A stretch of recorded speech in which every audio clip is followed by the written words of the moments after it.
Hello again there folks, Lone Adventurer here. Thank you very much for stumbling your way upon my channel and joining me once again for 2d6 Realm, the overland expansion to 2d6 Dungeon from Toby Lancaster. This is the third part of my playthrough of 2d6 Realm. There'll be a link up in the corner of the screen right about now to part 1. And down in the description below, where you will also find a link for my first playthrough of 2d6 Dungeon with the same character, and you'll also find links to where you can get yourself a copy of the game and find out more if you want to check it out. Before I go any further, let me just say what I so frequently forget, which is to ask you very kindly to like this video if you find yourself enjoying it. That really does help. Subscribing to my channel if you want to see more adventures just like this one. Okay, now it's been a little while since I've played this game. I've been distracted by other things, and I haven't even made it through an entire round, I guess it is. Is it a month? Yeah, so you have 6 rounds in a month. I'm still struggling with this. You have 6 rounds in a month. We've only done 5 rounds of our first month, so we haven't even got to the end of a month yet and done the taxation stuff and all those bits and pieces. So we're going to do that in this video. We are going to have our final turn of this month. Yep, I know I'll get this wrong again, but it's 6 rounds. A month is a turn, and in a turn you get to do 6 actions, 6 rounds. So we've got 1 left. The idea is to track the number of months that you've had with 2d6s. Because the game is called 2d6 Realm, the idea is that you can play it using just 6-sided dice. But I've got a 12-sided dice, and it makes sense to me to track 12 months with a 12-sided dice. So we've got that on 1. And I think we should probably just, get into it really, shouldn't we? Now I've got my Realm ledger here, and I've got my map and other sheets off to one side at the moment. And looking at what we can do in a turn, we could begin constructing another building, and I'm tempted to say we should do that. Yes, that first building was very expensive. Now I've reprinted these and made them slightly larger so that it's easier to see on screen. And the only thing we built so far is a house. And I can't quite remember when we tick off the stages of construction of the house. I'll check that in a second. But my point is that at the moment we've just got a house. It isn't built yet, but as soon as it is built, we will have some workers. And we've got to decide what to do with those workers. So I think that's probably a good time to turn to the building options that we've got. Now Toby very kindly sent me a set of the 2d6 Realm cards, so thank you very much for that. It's going to make the playthrough videos a lot easier to manage. The majority of the cards in that pack are new enemies, and it just shows you quite how many new enemies this game introduces. Is this all of these are all new? Yeah, these are all new. My original enemies are still in the box over there. Now eventually I want to combine them all so that all my level 1 enemies are together, but I haven't gotten around to doing that yet. Now we've also got cards representing other things. One of the main things we've got here is cards for buildings. So I'm going to have a quick scan through, and we will have a look. Now the buildings some of them are very expensive, but I want to see if there's a cheap-ish building that I can build that will give us some kind of financial reward to offset the taxes that we are going to pay. Alright, so I have selected, what have I got here, 7 possible options. I haven't looked too closely at these yet. Now that I'm looking, I can see that some of them are very pricey. Now they all have a cost in gold. We currently have 95 gold to our name, and that is a result of 4 dungeon levels of hard graft, so I don't want to spend a huge amount. So I'm going to get rid of the temple, that costs 70 gold coins. I'm going to get rid of the tavern, that's 75. The library is 85 gold coins. Yeah, it's going to be one of these cheaper ones. Even the centralised store at 50, I'm quite hesitant about doing. And the weaponsmith hall is 90 gold coins. So we're getting rid of all those. And that leaves us with the farm, the fishery, and the market. Market is 50. Fishery is 40 and farm is 30. Do you know what? I think I'm probably going to end up building a farm. Requires 2 workers, so it's going to use both of my workers, but these all require 2 workers. Plot rank modifier plus 10. Plot requirements: fields, grassland, meadow, shrubland or hills. Well, we've got the hidden fields region over here, so I'm assuming that that is one of those things, and I think I've claimed that. Yes, I have. And it is grassland, so I'm sure we can. Yeah, we can build a farm in grassland. And the benefit is that it provides an income. When a farm is at full HP, it provides 2 gold coins per turn. Alright, so that will hopefully offset our house. More than offset it, because obviously we want to keep on building buildings so that we have more workers. Because a farm requires 2 workers. Ooh, and we can do some upgrades. Don't know how upgrades work yet, but it says L2 for 20 gold coins, so you can upgrade it to level 2 for 20 gold coins, and then it provides 3 gold coins per turn. Level 3 for 30 gold coins, and then provides 4 gold coins per turn. Okay, right, so pretty expensive. So if you upgrade for 20 gold coins, then it's going to take 7 months in order to sort of pay for itself before it becomes financially viable. I mean, we will do this stuff, but as to whether I get to show it on screen, I don't know. It might be at a certain point I play a bit off screen, and then I come back once I've developed my realm a little bit so I can show you something a bit more substantial. Alright, we're going to build a farm. That's what we're going to do. Righto, so I've got the begin constructing a building section here. This is our last action of the round. So it's part of my title claim area, i.e. connected to my homestead. My homestead is here, and this is the field, so I'm just going to build in this one right next door. So the plot has 100 building points, which represents the size of the land space. You can spend these when you build on your plot. So it's size 50, so presumably that means it's going to take up half of the grasslands. Alright, so the first thing we need to do is pay the cost, which is 30 gold coins. So I'm going to subtract that.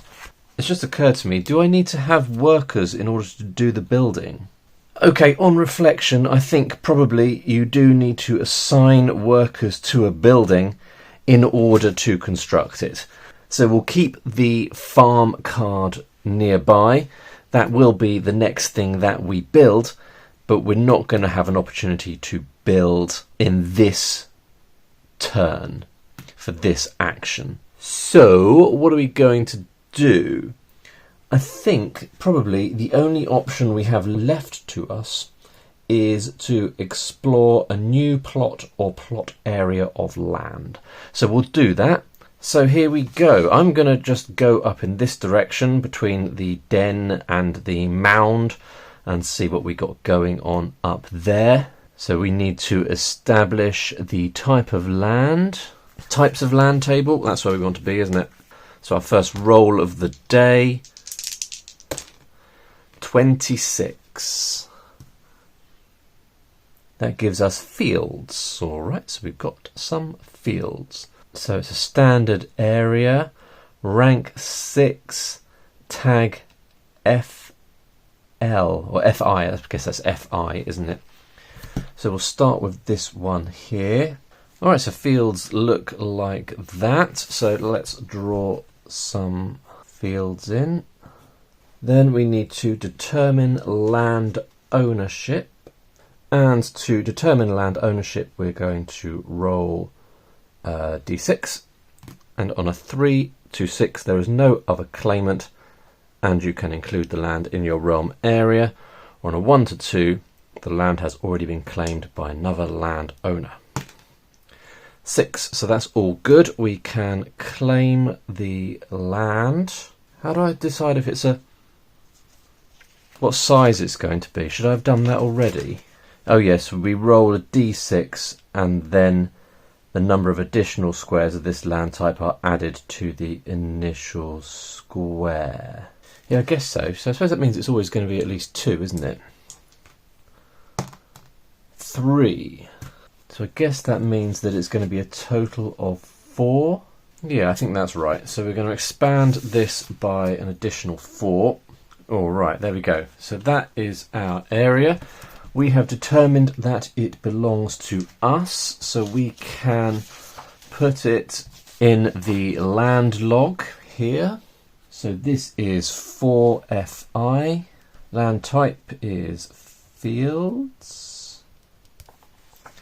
Size is 4. Rank. Now what did I say for rank? Should we turn to the fields section of the encyclopedia? Rank 6. Rank modifier. I don't think we have a rank modifier yet. Buildings cost 20% less to build on fields. They also start with +2 HP. That's just the sort of stuff that I'm going to forget about, but there's not much I can do about that. Hopefully I'll remember. So we have claimed the land. And so now we need to have an encounter on the land. So we need to roll 2d6 to find out what encounter we're going to have. 7. Plot area remains as fields. There is the outline of a building here, in amongst the long grass you wade through. It's a rectangle footprint that has been rubbed out. You think it must have been a shepherd's cottage. You search through the shadow of the building and find a large object. Roll d6 to find out what it is. 1. A plough blade. Not really sure what to do with that. I've got a plough blade. Yeah, don't really know what to do with that information. I guess I'll just make a note. I suppose I could take it and use it in order to gain favour with a certain god. I suppose that's the only real purpose of it. Yeah, I suppose I'll add it. Well, it's not a small item, is it? It's definitely a large, heavy item. I mean, can I realistically carry a plough blade? I'm going to say that I can, because otherwise, why mention that it was there? So we'll add plough blade to our items there. And that, I think, is probably the end of the turn, which is exciting. This is a long time coming. What happens at the end of a turn? So the following actions are completed at the end of a turn. Collect your income. I don't believe I have any of that yet. Pay taxes. Restore health. Check realm awareness. Roll for monthly event. And then if it was the end of the 12th one, we'd roll for yearly event. So we have to pay taxes. Taxes owed on a plot is equal to the rank number times the size of the plot plus any building rank modifiers in silver coins. Right, so we need to go through our buildings, not our buildings, our plots. So that is 1 times 2 is 2, plus 2 is 4, so 4 taxes. The grasslands is 3 times 2 is 6, and the fields is that right? That sounds huge. Oh, that is expensive. 4 times 6. Did I write that down right? Is it really rank 6 for the fields? Yeah, it is. But building on fields looks like a very good thing. So obviously this is where I need to build my farmland, because that is pricey. 4 times 6.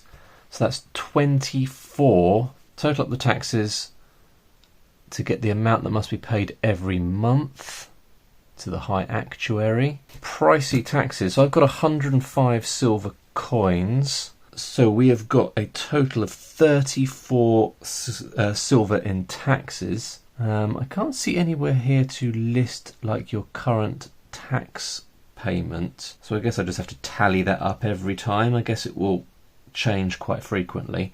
Although I'm not sure I want to add too many more areas to my realm at the moment because it's quite expensive to maintain them. So I've gone off a slight tangent because I was thinking, oh, when do I add to my building's HP that I'm currently building? Well, you do it every round. So the turn. Firstly, I'm just going to make a note here that the turn is 6 rounds.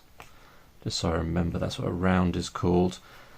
And then I'm going to make a little note here. So I've just made a note to add to the construction of buildings each round. And the rule is that if you forget to do that, then you don't get to retroactively go back and tick one of those health points. So if you remember, our house needs 6 health points in order to be constructed. Now on this occasion, I'm going to retroactively tick that because I wasn't quite in the rhythm of it yet, and I want to build the house, so that's what I'm going to do. Right, with that done, our taxes paid. What else are we doing? Adventurer health. I can restore the adventurer's health to max. Where are we at the moment with old Bane? He's on 35. Okay, so we can return him to his max, which is 40. Then we're going to have a monthly event. So we're going to turn to this table here, which I just bookmarked. All right, here we go. 66. Mystic approaches. A mystic from Muri Forest has arrived in the area and you invite them to your realm. They are happy to meet your workers and draw runes in the sand for them, making positive predictions and captivating them with wondrous stories. Gift the mystic with an item of beauty from your inventory and have each house minus one unrest. The mystic also helps read one unknown text if you have one. Okay, well, I don't have any unrest and I don't have any unknown texts, so we can ignore that. We can move on to the next month and our first action. Alright, so a brand new month, and what are we going to do? I'm just finding myself wondering, can I explore and not claim and then have the area that I haven't claimed also not be claimed by somebody else? Can you have like land that is not claimed by anyone? I'm just going to have a quick read to answer that question. Okay, so that is not the deal. All land will be claimed by somebody. So if you have the option to claim land and you choose not to, then another landowner will claim that land. And then if you want in the future to claim it, then you will have to challenge their ownership and go through that process, which I haven't read about yet. Of course, the first thing we need to do in a new round is work towards that house being complete. Maybe I should construct another house. Alright, so I'm still a bit hazy on whether you need workers to construct buildings. I'm working on the assumption now, I think, that you do, with the exception of houses and manors, which are the big versions of houses. Let me just remind myself, I felt like the house was quite expensive. I'm considering building a second house. 20 gold coins, because I want to build a farm this turn as well. And the farm was 30, so that would be me spending a total of 40 gold coins. I can afford that. I'll tell you what the other thing was. I had that run-in with the gigantic terrifying spider. Now that spider is having a negative effect on the realm, I believe. I don't remember whether I made a note of that. I think I did. We'll double check to see whether I did. But in the comments on that video, Toby did recommend me to improve my armour, because that was one of the things that was making that combat a little bit problematic. So I don't know how much armour is. So I'm going to check that now, and then we'll look at maybe building a house, having a little explore, possibly starting on building a farm once my first house is complete, and then maybe going into town to see if I can buy some armour. I might just have a quick look at the whole armour situation to see how much that is going to cost me. Right, so I'm just looking at the armour table in the Tables Codex from the main game. And armour is quite expensive. In order to upgrade to something that would prevent 2 damage, the minimum I would have to spend is 40 gold coins on a steel buckler. So that is pretty rough, and I kind of want to get my buildings going. and it's making me think that I should probably think about doing some delving, going into a larger location where I can hopefully build up a bit more resources in order to do that. So I think what I'm going to do is I'm going to finish another round here, and then possibly I'll pivot over to doing a delve into one of the lairs, because I've also got the lairs omnibus, so that could be a fun thing. A lair is like a self-contained miniature version of a level of the dungeon, is my understanding. So I might do that. That could be fun. So the next video after this might be a pivot into the lair. I think I am going to start constructing another house. This might be a bad idea, but it's what I'm going to do. And the idea is you draw little houses onto the map. The first house I built in the hidden fields, I believe. So there's our... That's not very good. Maybe I'll redraw that later. So there's our first house. Now there might have been a benefit to building in the grassland. If there was, I forgot about it. But there's definitely a benefit to building in the fields. Yeah, so buildings cost 10% less in the grassland, and they start with +1 HP. I can't remember if I did that.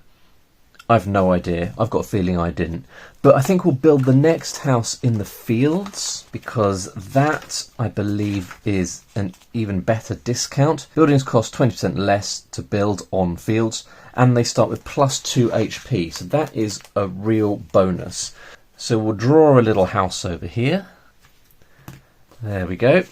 We'll make a note of it here. Houses are size 10. I guess that's always the case. I haven't written a level or rank modifier here. I'm not really sure.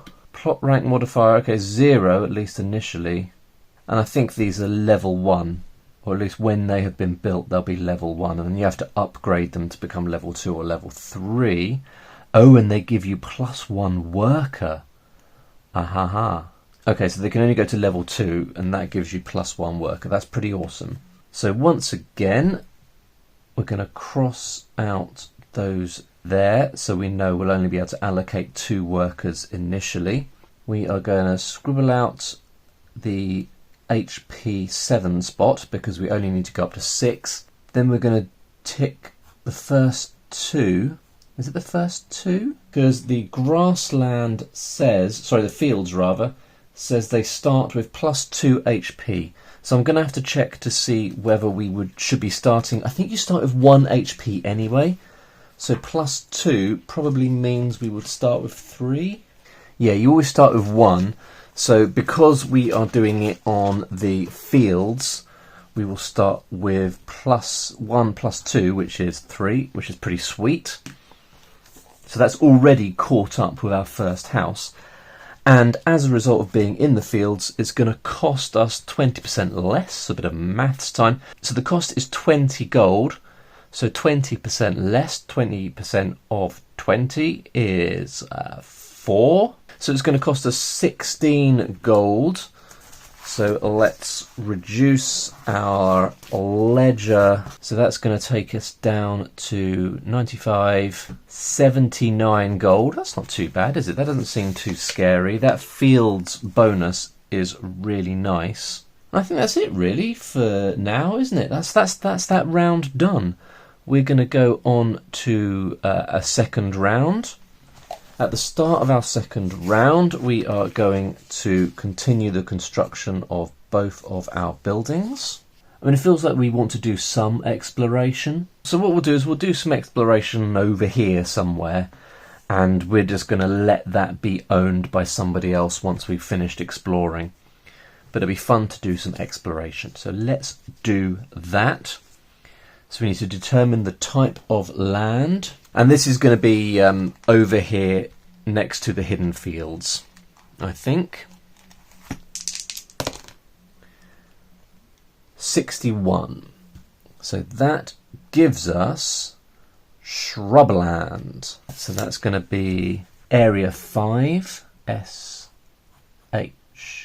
Let's have a look what shrubland looks like. Some little sort of tree type things. or like that. I think we'll go for the little, that style there. That looks pretty cool. And the problem, not a problem really, but the thing with the map is you're constantly sort of adjusting it, I think, and drawing new things. Otherwise, I'd like to draw it in pen, so it's a little bit easier to see. I think it's not too bad, but I need to keep it in pencil in case I need to adapt it and rub things out so I can fit more buildings in and stuff like that. So that's the shrubland. We need to roll to see how big our shrubland is. Alright, sorry folks, my camera stopped recording then, frustratingly, so I'm a little bit further ahead now. I have drawn our location. Our shrubland ended up being quite big, and it is here. Then I ascertained who the shrubland is currently owned by, and that was Governor Rissindale, who refuses to sell apparently. And then I also rolled up our event on the in the encyclopedia of land types, and it was 11. It was this one here, so I'll read this for you now. There are areas here which have been trampled down by many hooves, and it seems like a herd of animals has been through. After some time, you come across a body that appears to have been caught in this stampede. It seems to have been laying here untouched for a while, as there is some decomposition. If you search the body, roll on BST1, and then you spot a backpack, roll on BACKT1. I think we are going to search the body because, you know, if you find a body, you've got to search it really, haven't you? And that is not in this book, so it must be in the original table codex. Alright, so we've got a D12 table. 7. There is a gold chain around the corpse's neck. It is worth 3d6 plus 10 gold. That's fantastic. So I don't know, when you find stuff like that, are you allowed to immediately convert it into gold? Or do I have to go and sell the necklace? I'm going to assume I can just take that as gold. But if someone wants to correct me in the comments below, please do. So how much gold are we getting here? 9, 10, 11, so 21 gold. That takes us up to a nice round 100 gold. Feels pretty good.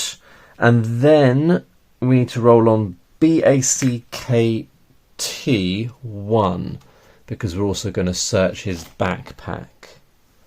And that is in the Realms book, page 149. That's 3. At the bottom of the pack is a heavy lump of titanium and D6 silver. So 2 silver takes us up to 107 silver and titanium. Alrighty, and I think that's probably the end of that exploration. Yeah, that's the end of that. So we're going to go on to a new round, round 3 of our second month. I'm going to mark our buildings as being one step closer to completion. And then what are we going to do? Well, the thing is, we don't want to start constructing our farm for one more round. We could visit town. I'm not really sure if I want to right now. So I guess we could just carry on exploring. So we're going to keep on going even further afield. So we're away from our homestead here. And the reason why I'm thinking of staying away from the homestead is because I want to explore these areas that are closer when I want to add to my the area in which I can build, and you get taxed on, but I forget what that's called right now. I mean, even if I claim an area over here, I believe I get taxed on it, but I can't build on it unless it's connected to my homestead. So I'm going to leave that area there. So we're going to explore up this way, so just up here next to the shrubland, between the shrubland and the hidden fields. So let's see what type of land that's going to be. 66, that gives us some woodland, and that is rank 3. I'm not going to claim this, I already know that. So I am going to put this in our unclaimed land log. This is going to end up being 6WO, rank 3, I believe that said. We don't know the size of it yet. That's what we're going to work out now. I mean, I can pretty much imagine what the iconography is going to be like for woodland. Oh, it's very similar to shrubland. I might go for little 2D trees for woodland. So this is 6WO, and we'll draw some little trees. So we'll draw them like that, I think. But actually, maybe we'll draw some little triangular ones as well. So it's mixed woodland. Some of it is coniferous, and some of it is evergreen. Yeah, there we go. Right, so how many squares is going to be in this area? 3. Okay, so it is 1 plus 3, so it's going to be a total of 4. What should we do? I think we'll just have it in a sort of a little square here. There we go. So we need to establish who this belongs to. 6. It is a dignitary Kurgan Rudilo. Rudilo owns the land. He is known as something of a bully and is looking to make a profit. He is willing to sell it at twice its value. Don't really know how you establish the value of property, but again, we're not worried about that right now because we don't really want to sell. And with that done, we need to have an encounter. Here we go. So we'll roll on the encounter table for woodland. All buildings cost 5 gold coins less to build on woodland. That's nice. You wander through the verdant woodland. In the distance you see a Java deer leaping through the undergrowth. You soon come across a camp that was perhaps a hunter's, for there is an empty quiver here. Also roll on TENT1 after you find that the deer have damaged a farm you own if you have one, causing 5 damage. Okay, so good news that we hadn't built our farm yet, so we're going to roll on TENT1 to see if we find anything in the tent. 4 gives us some herbs in a pouch. Roll on HST1. So what have we found ourselves? 2, some Dancoma stems. Dancoma stems. I've already got some in a pouch, so I could guess I can squeeze 2 portions of Dancoma stems into the same pouch. End of the round. We're going on to round number 4, and that means that both of our houses are constructed. So we end up with 2 workers in each. I'm not sure why we list an income here. We've got a rank modifier. I mean, it says rank modifier of 0, so I don't know why. I guess maybe the manor house has a rank modifier. And I think we are going to use this round to build a farm. That's what we're going to do. We're going to build a farm, and we're going to build it in our little field area here.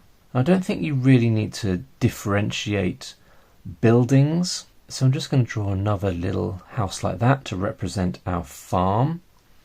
Now this is of size 50, so on the land log for our fields, I've written 100 for the fields, but that's not true. It's 100 building points per plot in the plot area.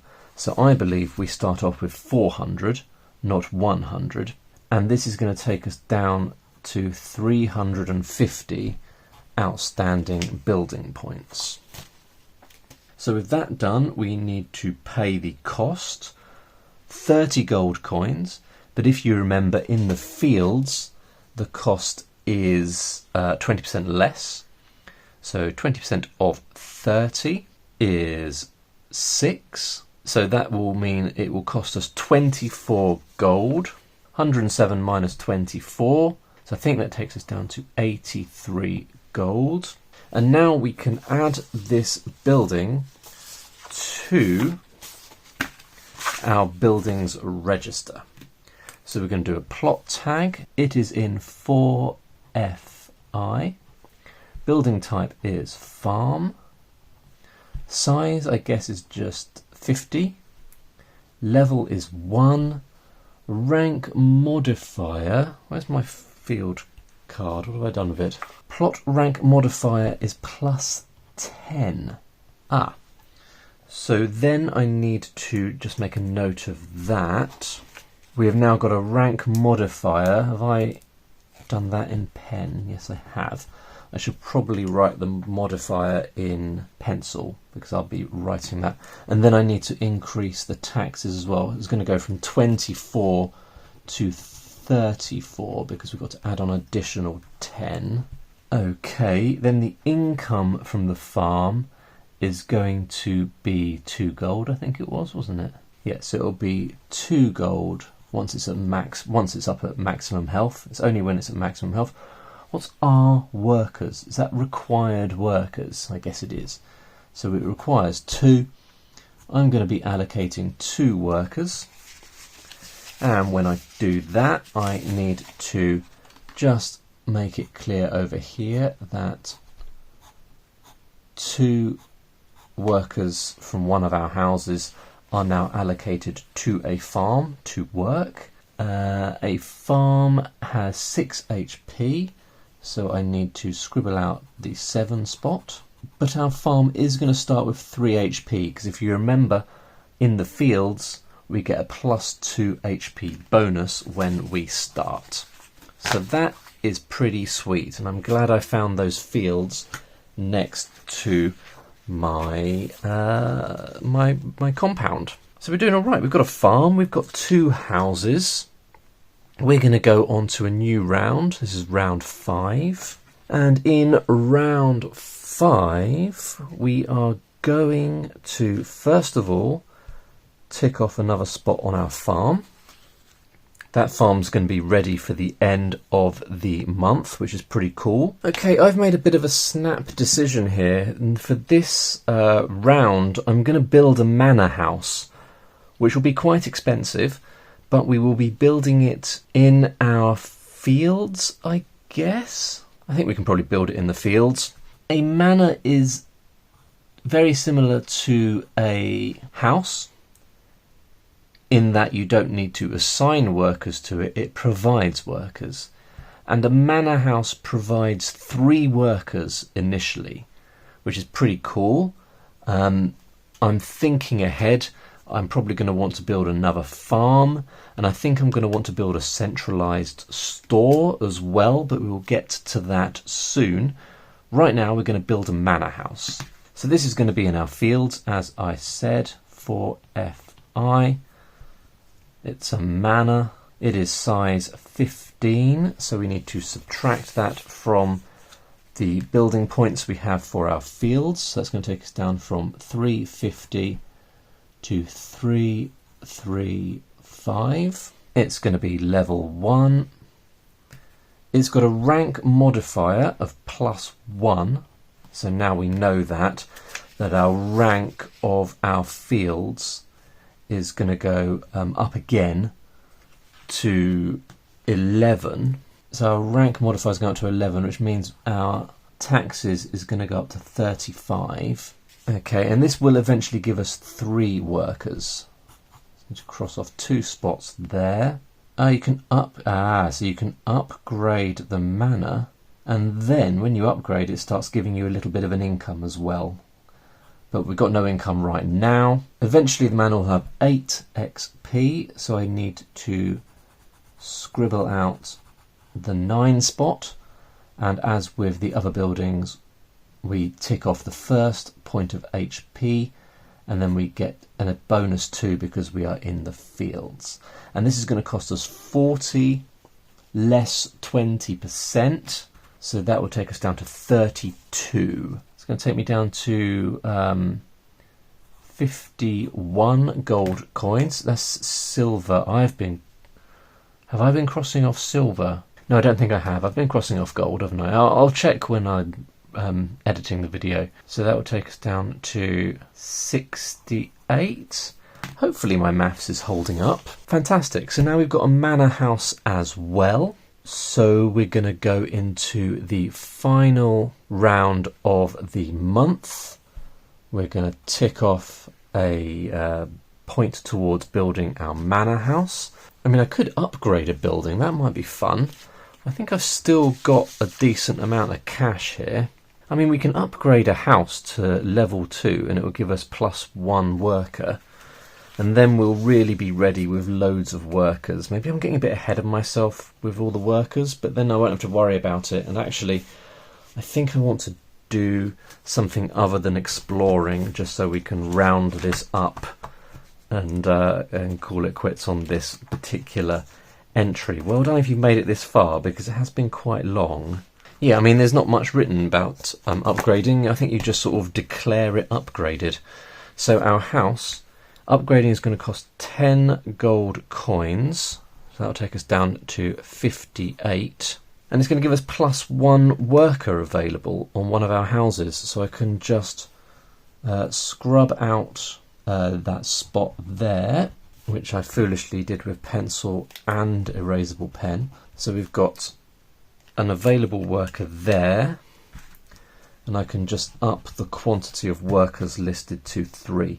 So I have now got a total of 5 workers. 2 of them are allocated to my farm.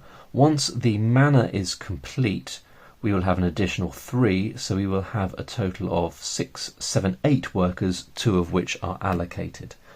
So then I'll start to think about some other buildings, assuming we can afford to build some other buildings. So that is that for this turn.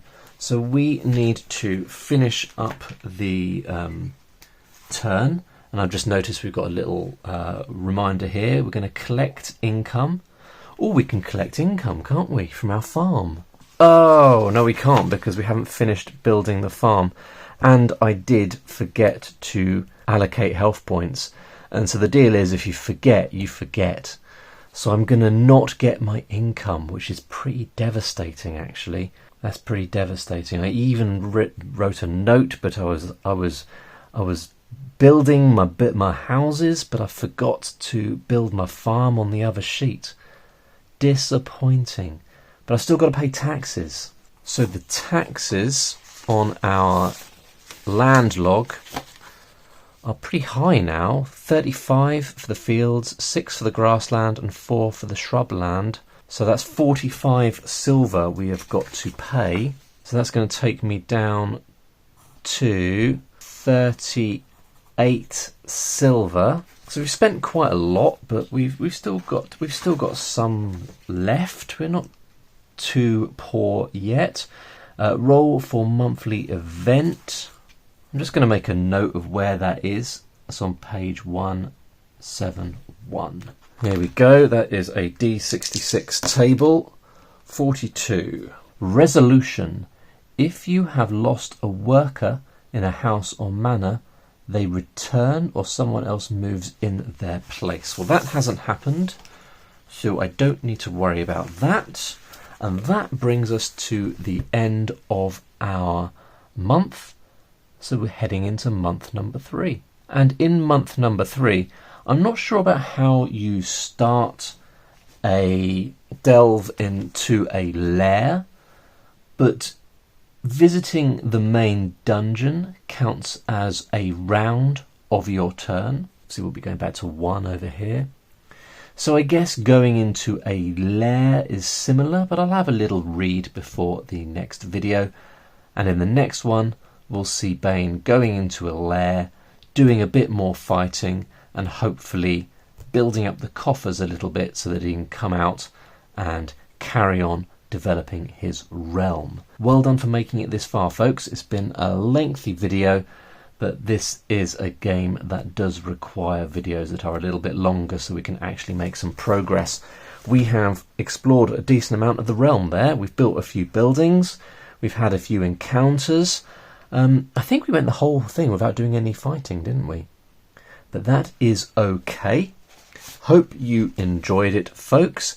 If you have any clarifications to the rules, if I'm doing anything wrong, obviously let me know in the comments below.